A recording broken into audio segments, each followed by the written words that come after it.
اللہ نے ارشاد فرمایا ہے کہ محبوب ہم نے آپ پر یہ قرآن اتارا اور قرآن ایسی کتاب، ایسی عظیم کتاب کہ جس میں ہر چیز کا روشن بیان ہے۔ اس آیت کو پڑھ کے وہ کہتے ہیں کہ قرآن عظیم میں جب اللہ نے خود ارشاد فرما دیا کہ محبوب ہم نے آپ پر یہ قرآن اتارا اور اس میں ہر چیز کا روشن بیان ہے، روشن کہتے ہیں کھلے ہوئے کو، ظاہر کو، تو جب ظاہر ہے، کھلا ہوا ہے وہ بیان، تو پھر کیا ضرورت ہے کہ ہم قرآن کو چھوڑ کر حدیث کو لیں؟ ہر چیز کا بیان قرآن میں موجود ہے، ہر چیز کا ذکر قرآن میں ہے، اور بے شک یہ عقیدہ ہمارا بھی ہے کہ قرآن کے اندر اللہ نے ہر چیز کا ذکر بیان کر دیا ہے۔ ہم بھی اس آیت پر ایمان رکھتے ہیں اور اعتقاد رکھتے ہیں، مگر اس دلیل سے، اس آیت سے وہ جو دلیل پکڑتے ہیں وہ دلیل ان کی بنتی نہیں ہے۔ تو کہتے ہیں کہ یہ آیت معاذ اللہ ثم معاذ اللہ میں حدیث سے مستغنی کر دیتی ہے، حدیث کا میں محتاج نہیں رکھتی۔ تو اسی آیت میں جواب چھپا ہوا ہے کہ جس آیت کو یہ اپنی دلیل بنا رہے ہیں اور جس آیت کو دلیل بنا کے کہہ رہے ہیں کہ قرآن ہر روشن چیز کا بیان کرنے والی کتاب ہے، لہٰذا ہر چیز کا جب بیان ہے تو ہمیں حدیث کی ضرورت نہیں ہے، اسی آیت میں ثابت ہوتا ہے کہ ہمیں حدیث کی بھی ضرورت ہے، اسی آیت میں۔ اب دیکھیے میں آپ کو بتاتا ہوں، وَنَزَّلْنَا، قرآن یہاں سے خطاب شروع کرتا ہے، ہم نے نازل کیا، وہاں کے معنی ہوتے ہیں، اور نزلنا نازل کیا، نازل کرنا، اتارنا، علیہ، آپ پر، تو یہاں آپ کا مخاطب کون ہے؟ نبی پاک صلی اللہ علیہ وسلم۔ علیہ کل کتاب، آپ پر کتاب اتاری، یہ کتاب ہم نے آپ پر نازل کی، علیہ کا واحد کا صیغہ ہے، اور اس کے مخاطب اللہ کے نبی صلی اللہ علیہ وسلم نے، یہاں علیکم نہیں فرمایا قرآن میں، علیکم جمع کا صیغہ، یہ نہیں کہا کہ اے مسلمانوں ہم نے تم پر قرآن اتارا، ہم پہ نہیں اتارا، ہمیں نہیں دیا گیا، بلکہ کسے دیا گیا؟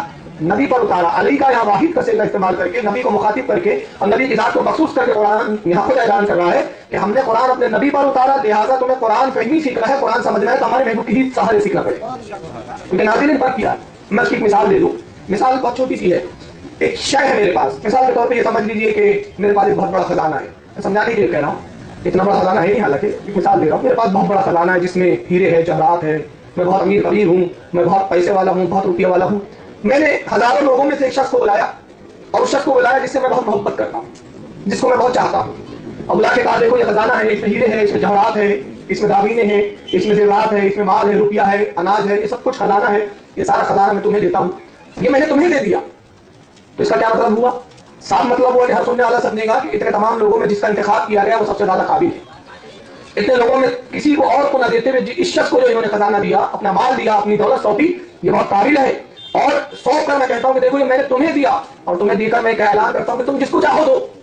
تو اب مانگنے والوں کو چاہیے کہ کیا اس شخص کے پاس جائیں گے جس کے پاس وہ خزانہ ہے، کہ بھائی فاروق بھائی نے تو آپ کو اختیار دیا ہے، آپ کو مختار بنایا ہے، آپ کو اس کا مالک کر دیا ہے، مجھے اس چیز کی ضرورت ہے، مجھے عطا کر دیجیے۔ یہ تمثیل ہے۔ اللہ فرماتا ہے ہر چیز کا روشن بیان کتاب میں ضرور ہے، مگر یہ کتاب ہم نے ہر کسی اہل غیرے پہ نہیں نازل کی، اس پر نازل کی، اس پر نازل کی جس سے ہم سب سے زیادہ محبت کرتے ہیں، جس سے زیادہ ہم سب سے زیادہ پیار کرتے ہیں، جو سب سے زیادہ پوری مخلوق میں ہمارے نزدیک عزیز ہے، جو سب سے زیادہ ہمارا محبوب ہے، ہم نے اس پر کتاب نازل کی اور ساری روشن بیان اس میں لے لی۔ تو اب جو کچھ بیان تمہیں سننا ہے تو اسی نبی سے تمہیں لینا پڑے گا۔ تو یہ آیت خود اس بات پر دلیل ہے، علیہ کا نے اس بات کو واضح کر دیا کہ نبی پر اتارا گیا تو قرآن سمجھنے کے لیے ہمیں نبی کی خدمت میں جانا پڑے گا۔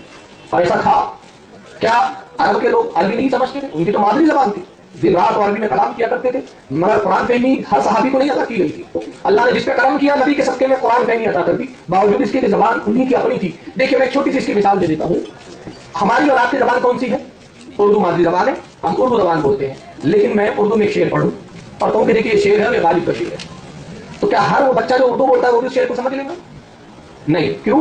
کہا جائے گا یہ تو غالب کا شعر ہے۔ غالب جو اردو فن کا ماہر تھا، جو اردو ادب کا، اردو زبان کا اپنے وقت کا ایک علامہ دہر تھا، اور غالب کا یہ عالم تھا کہ اس نے اردو کی نو کے پل کے سواری ہے، تو اس کا شعر سمجھنا ہر اردو پڑھنے والے کے بس کی بات نہیں ہے، وہی اس کا شعر سمجھے گا جس کو اردو پر عبور حاصل ہو۔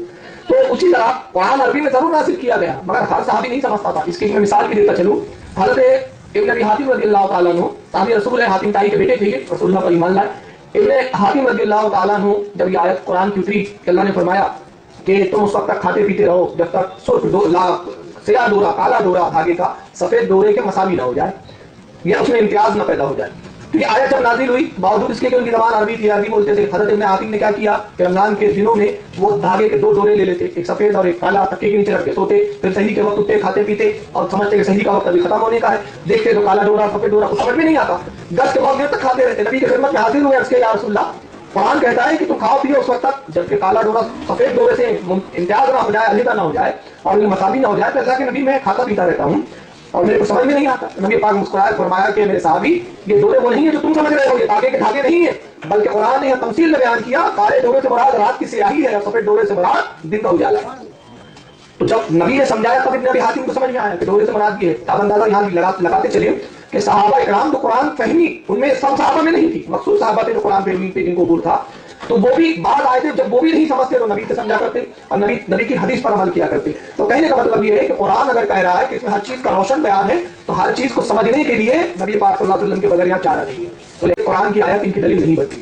آگے دوسرا اعتراض وہ جو کرتے ہیں، دوسرا اعتراض یہ ہے کہ سورہ انعام کے اندر اللہ رب العزت ارشاد فرماتا ہے، پارہ نمبر 7 ہے، اور یہ آیت ان کی دوسری ہے جو وہ اپنی دلیل میں پیش کرتے ہیں. قرآن کے حضرات ان کی دلیل میں دوسری آیت جو بیان کرتے ہیں اس میں اللہ ارشاد فرماتا ہے، پارہ نمبر 7 سورہ انعام آیت نمبر 59، اللہ ارشاد فرماتا ہے وَلَا رَدِّ وَلَا يَابِسٍ إِلَّا فِي كِتَابٍ مُبِينٍ.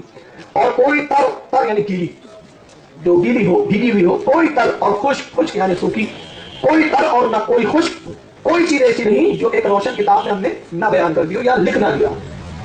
یہ آیت سے دلیل دیتے ہیں کہ قرآن میں اللہ نے خود ارشاد فرمایا کہ دیکھو کوئی گیلی چیز ہو، کوئی سوکھی چیز ہو، ایسی کوئی چیز نہیں جس کا ذکر قرآن میں نہ. دنیا میں دو طرح کی چیزیں ہوتی ہیں، ایک گیلی ہوگی یا سوکھی ہوگی، دو ہی ہوتی ہیں. تو قرآن کہہ رہا ہے کہ کوئی ایسی گیلی چیز نہیں کہ جس کا ذکر ہم نے قرآن میں نہ کیا ہو، جس کو قرآن میں نہ لکھا ہو، کوئی سوکھی چیز ایسی نہیں جس کو ہم نے قرآن میں نہ لکھا ہو. تو اس آیت کے تحت وہ کہتے ہیں کہ جب قرآن کہہ رہا ہے کہ ہر چیز کا ذکر ہم نے اس میں لکھ دیا ہے تو پھر ہمیں کیا ضرورت ہے کہ حدیث کی طرف جائیں، اس میں سب موجود ہے. تو اس دلیل میں ایک بات عرض کرتا چلوں کہ دیکھیے اس کی بہت عام مثال دنیا دو کورسز ہوتے ہیں ہمارے یہاں، بہت عام مثال ہے جو آپ کے ذہن میں بالکل اتر جائے گی. دو کورسز ہوتے ہیں، ایک ہوتا ہے میڈیکل کا کورس جس میں MBBS یا MD وغیرہ کرتا ہے انسان، اور اسی میڈیکل کا میں دوسرا ایک شعبہ اور ایک دوسرا کورس ہوتا ہے D.Pharm وغیرہ کا. D.Pharm میں کیا ہوتا ہے کہ آدمی کو صرف یہ اختیار دیا جاتا ہے، اتنی چیزیں سکھا دی جاتی ہے کہ دواؤں کے کنٹینٹ کیا ہوتے ہیں، دوا کیسی ہوتی ہے، کتنے پاور کی دوا دی جاتی ہے، ڈاکٹر پرسکرپشن دے تو آپ کو کیسے دینا ہے، کیا سمجھنا ہے. اور MBBS وغیرہ یا جو ڈاکٹر ہوتے ہیں نا میڈیکل میں ڈاکٹری کرتے ہیں، ان کو یہ بتایا جاتا ہے کہ کس مرض میں دوا کتنی دی جائے اور کتنے پاور کی دی جائے اور کس عالم میں دی جائے. یہ دو چیزیں ہیں، دو شعبے ہیں. تو اب میڈیکل اسٹور ہوتا ہے اس میں آپ دیکھیں کہ دوائیں سب موجود ہیں، ہر بیماری کی دوا ہے، مگر کیا اس کو اختیار ہے یا اس کو اتنی سمجھ ہے میڈیکل اسٹور چلانے والے D.Pharm کرنے والے کو کہ آپ جائیں اور کہیں کہ یار یہ طبیعت ایسی ہو گئی تو آپ کی نبض دیکھیں اور کہیں کہ ہاں یہ اس کی دوائی ہے؟ نہیں، وہ ڈاکٹر کی پرسکرپشن کا محتاج ہے، ڈاکٹر کے نسخے کا محتاج ہے. اور ڈاکٹر کیا کرتا ہے، اس کے دوا خانے میں ایک دوا نہیں ہوگی، صرف ایک خالی کمرے میں بیٹھا ہوا ہے، مگر مریض کو دیکھ کر اس کی بیماری کو پکڑ کر لکھتا ہے کہ جاؤ میڈیکل اسٹور سے آپ یہ دوا لے لو. تو اب وہ جب جاتی ہے چٹھی وہ نسخہ وہ میڈیکل اسٹور والا دوا پڑھ کے اس کو دے دیتا ہے. مطلب کیا ہوا، مطلب یہ ہوا کہ بیماریوں کے علاج تو وہ روم میں جمع ہے، موجود ہے دوائیں، مگر ہر کوئی دوا کا استعمال نہیں بتا سکتا، یہ کام ڈاکٹر کا ہے. قرآن میں ہر گیلی اور سوکھی چیز تو موجود ہے، مگر اس کا استعمال کہاں کب کیا جائے یہ ڈاکٹر جو ہے اللہ کے نبی صلی اللہ علیہ وسلم کو بتائیں گے، یہ استعمال نبی صلی اللہ علیہ وسلم بنائیں گے. اور اگر تم خود استعمال کرو گے، خود نسخہ لینے بیٹھو گے تو نتیجہ کیا ہوگا، ریئیکشن ہو جائے گا، لینے دینے پڑ جائیں گی. تو اس لیے قرآن کہہ رہا ہے کہ دیکھو ہم نے چیز اتاری ضرور ہے، یہ آیتیں ہم جو بتا رہے ہیں کہ اس میں ہر چیز روشن بیان ہے، مگر یہ نہیں کہ تم خود تلاش کرنے بیٹھ جاؤ اور خود ان نسخوں کو استعمال کرنے لگ جاؤ. اگر تم ان نسخوں کو استعمال کرو گے تو فائدے کی بجائے الٹا نقصان ہوگا. اگر تم ان چیزوں کا گیلی ہو یا سوکھی ہو اس کی جانکاری چاہتے ہو، اس کا استعمال چاہتے ہو، اس پر عمل کرنا چاہتے ہو، تو اس کے لیے ہمارے نبی صلی اللہ علیہ وسلم کی خدمت میں جایا کرو، ان کی حدیثوں کو تم دیکھا کرو کہ نبی نے خود کس وقت کون سی دوا استعمال کرنے کو دیا ہے. تو یہ آیت بھی ان کی دلیل نہیں بنتی.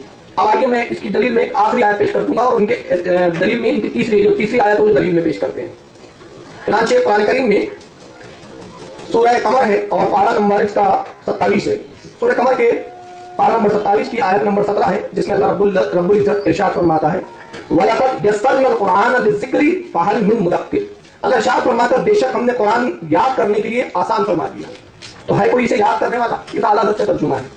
اب ان لوگوں نے اس کا کیا مفہوم لیا اور کیا ترجمہ کیا، اور ہم نے قرآن آسان کر دیا، ہے کوئی اسے پڑھنے والا، اسے سمجھنے والا؟ انہوں نے سمجھنے والا ترجمہ کیا، حالانکہ اعلیٰ حضرت کا ترجمہ یہ درست ہے، اس کی میں بھی دلیل بھی دوں گا. اب اس آیت سے دلیل یہ لیتے ہیں کہ اللہ جب خود ارشاد فرماتا ہے وَلَقَدْ يَسَّرْنَا الْقُرْآنَ، ہم نے قرآن کو جو ہے نازل کیا، یاد کرنے کے لیے آسان کر دیا. لِذِکْر، یہاں لِذِکْر آیا، ذکر کے معنی کیا ہوتے ہیں، یاد کرنا یا ذکر کرنا. اس بنا میں اعلیٰ حضرت نے ترجمہ کیا یاد کرنا، سمجھنا نہیں آیا، سمجھنا الگ ہوتا ہے، یاد کرنے کے لیے آسان کیا. لیکن یہ اس آیت سے دلیل دیتے ہیں کہ قرآن ہم نے آسان کر دیا. تو کہتے ہیں کہ قرآن اتنا آسان ہے تو چاہیے کہ ہر مسئلہ قرآن سے لے لیں. اس کے لیے پھر کیوں ہم حدیث پر جائیں، حدیث کو بھی پرکھیں اور دیکھیں کہ حدیث ضعیف ہے کہ مستند ہے کہ معتبر ہے کیا ہے، اس کی جھنجٹ میں ہم کیوں پڑیں. قرآن خود کہہ رہا ہے کہ یہ آسان چیز ہے، ہم نے آسان کر دیا تمہارے لیے، لہٰذا ہم قرآن سے مسئلہ لے لیں. یہ ان کی دلیل ہے. اس کے جواب میں عرض کر دوں کہ یہاں قرآن میں اللہ تعالیٰ نے سمجھنے کا ذکر نہیں فرمایا بلکہ ذکر کرنے کے لیے پڑھنا آسان بنایا. اور پڑھنا کتنا آسان ہے اس کا مشاہدہ 3 سال 4 سال کا بچہ پڑھ لیتا ہے، مگر وہ سمجھتا ہے؟ سمجھتا نہیں. آپ کو ایسے بھی مل جائیں گے کچھ جن کو اللہ تعالیٰ نے دیا توفیق، 5-5 سال کی عمر کے حافظ بھی مل جائے گی. ایسے بھی بچے جو 5 سال کی عمر میں کر دیا. خود اعلیٰ حضرت نے 3 سال کی عمر میں قرآن شریف نازل ختم فرما دیا تھا. اور خود اعلیٰ حضرت کا عالم یہ تھا کہ اللہ تعالیٰ نے وہی عطا فرمایا تھا کہ آپ نے 8 سال کی عمر میں پہلی کتاب عربی زبان پہ لکھی تھی، ہدایت النحو کی شرح. تو اللہ تعالیٰ یہ عطا کر دیتا ہے، کرامت ہے، یہ ولیوں کو عطا فرماتا ہے، اپنے پسندیدہ بندوں کو عطا فرماتا ہے. تو بچے بھی یاد کر لیتے ہیں، بچے بھی پڑھ لیتے ہیں قرآن، 2 سال جو ہے 5 سال کے بچے پڑھ لیتے ہیں. تو یہ مشاہدہ ہے. اس کا مطلب کیا ہوا کہ قرآن پڑھنے میں آسان ہے، سمجھنے میں نہیں ہے.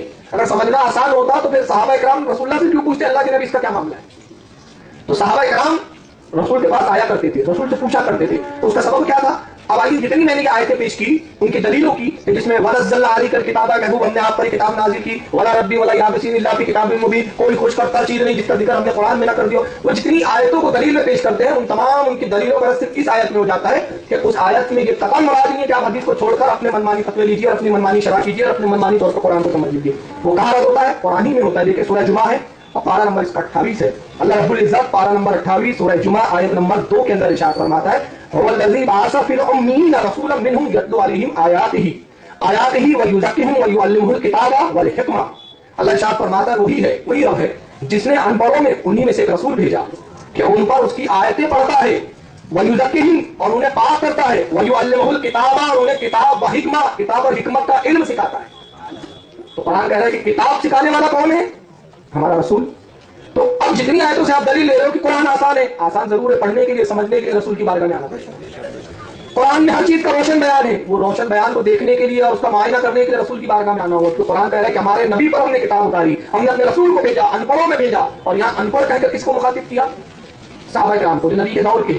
ان کو ان پڑھ اس معنی میں قرآن کہہ رہا ہے، اس معنی میں نہیں کہ پڑھنا نہیں جانتے تھے. ان پڑھ اس معنی میں کہہ رہا ہے کہ وہ جہالت کے اندھیروں میں غرق تھے، جہالت سب سے بڑا ہے، وہ شرک کرتے تھے، کفر کرتے تھے. ہم نے اپنے نبی کو ان جاہلوں میں، ان ان پڑھوں میں بھیجا جو انہیں کتاب سکھاتا ہے، حکمت سکھاتا ہے. اب یہاں پر خطاب صحابہ سے ہو رہا ہے کہ دیکھو صحابہ کو یہ نبی سکھاتے ہیں. تو آپ تعجب میں پڑ جائیے اور سوچیے، ذرا غور کریں یہاں پر کہ ان کی عقلوں پہ حیرت ہوتی ہے کہ وہ صحابہ جو پیدا ہوتے تھے ہوش سنبھالتے تھے، وہ بچہ عرب کا جو پیدا ہونے کے بعد ہوش سنبھالنے کے بعد عربی بولتا تھا، اس کو حکمت اور کتاب سیکھنے کے لیے نبی کی ضرورت ہے. ان بڑی کو نہیں. قرآن کہتا ہے کہ نبی سکھاتا ہے. تو انہوں نے کہا نبی آپ کیوں سکھاتے ہیں؟ آپ تو خود امّی ہیں، آپ نے کسی استاد سے نہیں پڑھا، ہم نے پڑھا بڑے بڑے استادوں سے. وہ جانتے تھے کہ ہم نے جن سے پڑھا ہے وہ دنیاوی پڑھانے والے ہیں، دنیا کے لوگ ہیں، دنیا کے استاد ہیں، مگر پروردگار عالم ہم اپنے نبی صلی اللہ علیہ وسلم کا خود استاد ہیں. خود ارشاد فرماتا ہے الرحمن علم القرآن خلق الانسان علمہ البیان. رحمان نے قرآن نازل کیا اپنے نبی پر اور انسانیت کی جان محمد کو پیدا کیا اور اس کو بات کرنا، کلام کرنا سکھایا. تو سکھانے والا معلم کون ہے؟ اللہ رب العزت ہے. اور متعلم سیکھنے والے کون ہیں؟ نبی پاک صلی اللہ علیہ وسلم ہے. تو نبی پاک صلی اللہ علیہ وسلم اللہ سے سیکھتے ہیں، اللہ سے پڑھتے ہیں اور ساری کائنات کو پڑھاتے ہیں. تو جو کائنات کا معلم اعظم ہے، ساری دنیا اس کی متعلم ہے، اس کی شاگرد ہے، ہمیں انہی سے لینا پڑے گا، اس کے سوا میں چارہ نہیں. قرآن نے کہا کہ ہمارا نبی حکمت اور کتاب سکھانے والا ہے. تو یہ میں نے قرآن کی 3 ان کی جو آیتیں تھی یہ دلیل میں ان کی پیش کی، جو دلیل میں پیش کرتے ہیں. 3 اعتراضات ان کے 3 دلائل. اب آئیے یہاں سے میں اعتراضات کا ان کا سلسلہ شروع کرتا ہوں کہ جو وہ یہاں سے اعتراضات کرتے ہیں ہمارے عقیدے پر اور ہم پر حجت قائم کرنے کے لیے وہ یہ دلیل دیتے ہیں. اس میں آئی پہلی دلیل اور ان کا یہ اعتراض، یہ دلیل نمبر 4 ہو جائیں گی، 3 ہو چکی ہے. نبی نے ارشاد فرمایا، اس کو غور سے سنیں، یہ بہت بڑا اعتراض ہے. اللہ کے نبی نے ارشاد فرمایا، وہ کہتے ہیں کہ اللہ کے نبی ارشاد فرماتے ہیں اما لا تغبو عنی غیر القرآن، قرآن کے سوا میری کوئی بات کو نہ بیان کرو یا نہ لکھو، کسی بات کو نہ لکھو. تو کہتے ہیں کہ اللہ کے نبی نے جب خود کہا، اللہ کے نبی نے خود فرمایا کہ میری کوئی بات کو نہ لکھو، لکھنا ہے تو قرآن لکھو، بیان کرنا ہے تو قرآن بیان کرو. تو نبی نے خود اپنی حدیث بیان کرنے سے منع فرما دیا، تو پھر تم حدیث پہ کیوں عمل کرتے ہو؟ ان کا سب سے بڑا اعتراض ہے. اس کے میرے پاس 4 جواب ہیں. نمبر 1، پہلا جواب، اللہ کے نبی نے فرمایا قرآن کے سوا کچھ نہ لکھو. یہ جو نبی فرما رہے ہیں یہ حدیث ہے کہ قرآن ہے؟ یہ خود حدیث ہے نا. آپ تو حدیث کو مان رہے نہیں، تو اس حدیث کو کیوں مان لیا؟ سب سے پہلی تو بات یہ ہے، آپ تو حدیث ہی کو نہیں مانتے نا. تو یہ حدیث ہے نا. قرآن میں اللہ نے کہا کیا؟ اے محبوب آپ مسلمانوں کو فرمائیے پھر قرآن لکھو، میری حدیث نہ لکھا کرو. قرآن میں اللہ نے نہیں فرمایا، تو نبی فرما رہے. نبی نے کہا کہ تم صرف قرآن لکھو، میری بات نہ لکھو، تم صرف قرآن بیان کرو، میری حدیث بیان نہ کرو. یہ تو ترجمے کر دیے گئے. تو یہ خود حدیث ہے، اور جب آپ حدیث کے منکر ہیں تو چاہیے کہ آپ کو دلیل میں حدیث پیش ہی نہیں کرنا چاہیے. یہ پہلا جواب. دوسرا جواب کیا تھا؟ دوسرا جواب یہ ہے کہ اس وقت کا بیان ہے کہ جب ابتدائی قرآن کا نزول ہو رہا تھا. اس کے شارحین اس حدیث کے بیان کرتے ہیں، اس کی شرح کرنے والے، کہ نبی پاک نے اس لیے منع کیا ایک ادیشے کے تحت. اور وہ کب منع کیا؟ دیکھیے 2 حدیثیں میں یہاں سناؤں گا. پہلی حدیث یہ ہے کہ جب قرآن نازل ہونے لگا تو کچھ صحابہ کرام رسول اللہ کے کلام کو لکھ لیا کرتے تھے، حضور کی حدیثوں کو لکھ لیا کرتے تھے.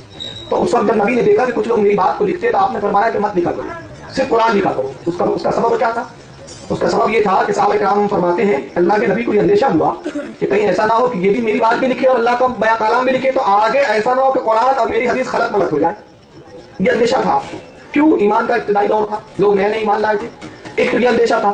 اس بنا پر آپ نے فرمایا کہ مت لکھو. لیکن جب ایمان راسخ ہو گیا، مضبوط ہو گیا اور قرآن کا بہت بڑا حصہ نازل ہو چکا، اور پھر نبی پاک کو یہ اندیشہ ہوا کہ اگر میری حدیثوں کو نہ لکھا گیا تو ختم ہو جائیں گی، تو آپ نے پھر لکھنے کا بھی حکم فرمایا. چنانچہ حضرت عبداللہ بن عباس رضی اللہ تعالیٰ عنہ جو سرکار کے جلیل القدر صحابی ہے، چچا زاد بھائی بھی ہے، فرماتے ہیں کہ جب قرآن نازل ہوتا تھا تو میں قرآن کا شان نزول، کب نازل ہوئی، کیوں نازل ہوئی، اس کا سبب کیا تھا، اس کی تشریح کیا ہے، نبی جو اس بارے میں تشریح بیان کرتے قرآن کی آیت کی میں اس کو لکھ لیا کرتا تھا. تو فرماتے کہ میں نبی پاک کی خدمت میں حاضر ہوا اور اس کے یا رسول اللہ میں لکھ لیا کرتا ہوں. تو اللہ کے نبی نے منع فرمایا کہ عبداللہ یہ نہ کیا کرو، مجھے اندیشہ ہے کہ کہیں ایسا نہ ہو کہ جو کچھ تو لکھتا ہے میری حدیث سے اور قرآن جو اللہ کا نازل ہوتا ہے مجھ پر، لوگ دونوں کلام کو ایک ہی کلام نہ سمجھیں. عبداللہ ابن عباس فرماتے ہیں کہ کچھ سالوں کے بعد میں نے لکھنا پھر بند کر دیا تھا. تو نبی پاک نے پھر مجھے بلایا کہ عبداللہ تیری تفسیر کا کیا حال ہے؟ اس کے یا رسول اللہ میں نے تو موقوف کر دیا، اس کو چھوڑ دیا. نبی پاک نے فرمایا عبداللہ آپ لکھ لیا کرو تاکہ لوگوں کے پاس میری حدیث کے ذریعے علم آ جائے، لوگوں کو معلوم ہو جائے کہ آیت کب نازل ہوئی. ہاں یہ کرو کہ جب تم اوپر قرآن کی آیت لکھو تو بیچ میں ایک لائن ڈال دیا کرو اور نیچے یہ لکھ دیا کرو اپنا نام کے ساتھ کہ عبداللہ ابن عباس کہتا ہے. یہ نبی پاک نے فرمایا. تو نبی پاک نے حکم دیا کہ انڈر لائن وہی طریقہ ہوتا ہے کہ ہمارے حاشیے پہ تفسیر لکھی جاتی ہے اور قرآن الگ طرف لکھا جاتا ہے. چنانچہ نبی نے لکھنے کا بھی حکم دیا. تو یہ حدیث پہلے ہی ہے، بعد میں نبی نے خود اس حدیث کو، اس قول کو منسوخ فرما دیا. تو قول منسوخ سے دلیل پکڑنا یہ خود جاننا ہے. اب آئیے تیسرا جواب کیا ہے؟ تیسرا جواب یہ ہے کہ اس زمانے میں یادداشت، یاد کرنا، کسی بات کو یاد رکھنا، یہ اس زمانے میں فخر کی بات کہلاتی ہے. لوگوں کا عرب کی آپ تاریخ پڑھیں گے تو اہل عرب اتنے یادداشت کے مضبوط اور پکے ہوتے تھے کہ انسان کو جانے دیجیے ان کو اپنے گھوڑوں کی 10 پشتوں کے یاد ہوتے تھے. اس کا باپ یہ گھوڑوں کے نام رکھتے تھے، پہلے گھروں کے نام رکھتے، کچھروں کے نام رکھتے، جانوروں کے نام رکھتے، اور پھر ان جانوروں کے بچے ہوتے ان کے نام رکھتے، اور انہیں پتا ہوتا کہ یہ جو بچہ پیدا ہوا اس کا باپ یہ تھا، اس کا باپ وہ تھا، اس کا باپ وہ تھا. گھوڑوں کے ساتھ 10 نسلیں تک ان کو یاد ہوتی تھی، ہزاروں شعر یاد ہوتے تھے. لوگوں کے نسب ان کو کئی پیڑھیوں تک یاد ہوتے تھے، بچوں کو. یہ عرب کا یادداشت کا معاملہ تھا. اسی بنا پر وہ اپنے آپ کو عربی کہتے تھے. عربی کے معنی ہوتے زبان والی، لینگویج والی، جن کو زبان پر عبور. اور پوری دنیا کو کیا بولتے تھے عرب کے علاوہ؟ عجمی. عجمی کے معنی ہوتے گونگے. یہ گونگے لوگ ہیں، ان کو زبان نہیں ہے، نہ ان کی یادداشت ہے، نہ ان کے پاس علم ہے. وہ کہتے تھے ہمارے پاس علم ہے، ہم عربی ہے. یہ بات پہ فخر کرتے تھے. اور اللہ کے نبی نے دیکھا کہ یہ بہترین خصلت ہے یاد کرنا. تو نبی پاک کو اندیشہ ہوا کہ کہیں ایسا نہ ہو کہ لکھنے سے یاد کرنے کا دستور ختم ہو جائے. تو آپ نے فرمایا نہ لکھا کرو. مگر جب آپ کو اندیشہ ہوا کہ بہت ساری باتیں یاد ہوں گی اور بہت سی بھول جائیں گے، آپ نے فرمایا لکھ بھی لیا کرو. تو جو ہے تیسرا سبب یہ بھی تھا. اور چوتھا سبب کیا ہے؟ چوتھی دلیل اس کی اس بات میں قرآن میں اللہ خود ارشاد فرماتا ہے کہ جب تم کوئی لین دین کرو، سورہ بقرہ میں ارشاد فرمایا کہ جب تم کوئی لین دین کرو، آپس میں کوئی معاہدہ ہو، تمہارے مال کو لے کر سودا ہو، تو اللہ فرماتا ہے کہ تم اس کو لکھ لیا کرو. کیا فرمایا؟ لکھ لیا کرو. چاہیے کہ تم ایک لکھنے والا ہو جو تمہارے معاہدے کو لکھ لے. یہ خود قرآن کے اندر سورہ بقرہ میں ہے. تو اب میں یہ کہنا چاہتا ہوں کہ مال کا جب سودا ہو رہا ہے، لین دین ہو رہا ہے، تو قرآن کو کہہ رہا ہے لکھ لو. کیوں لکھ لو؟ تاکہ کسی کے مال کا بربادی نہ ہو، ضائع نہ ہو، کوئی دھوکہ دھڑی کا معاملہ نہ ہو. تو آپ یہاں اندازہ لگائیے کہ مال برباد نہ ہو، اس کا حکم قرآن کو دے رہا لکھ لو. تو نبی پاک صلی اللہ علیہ وسلم کی حدیث جس کا تعلق ایمان سے، اس کے لکھنے کا حکم نہ ہوا. یہاں پہ نہ لکھا جائے، نہ بیان کیا جائے، نہ پہنچایا جائے تو ایمان برباد ہونے کا خطرہ ہے. تو یہاں تو تحفظ ایمان ہے، وہاں اگر تحفظ مال ہے تو قرآن نے خود جب دنیا کے معاملوں میں لکھنے کا حکم دیا تو دین کے معاملے میں تو لکھنا افضل و اولا ہوگا، بہتر ہوگا، بلکہ باعث سے ثواب ہوگا. چنانچہ یہ ان کی دلیل جو ہے کہ صاحب حدیث میں اللہ کے نبی کا ہے. تو یہ 4 جوابات میں نے آپ کو بیان فرمایا.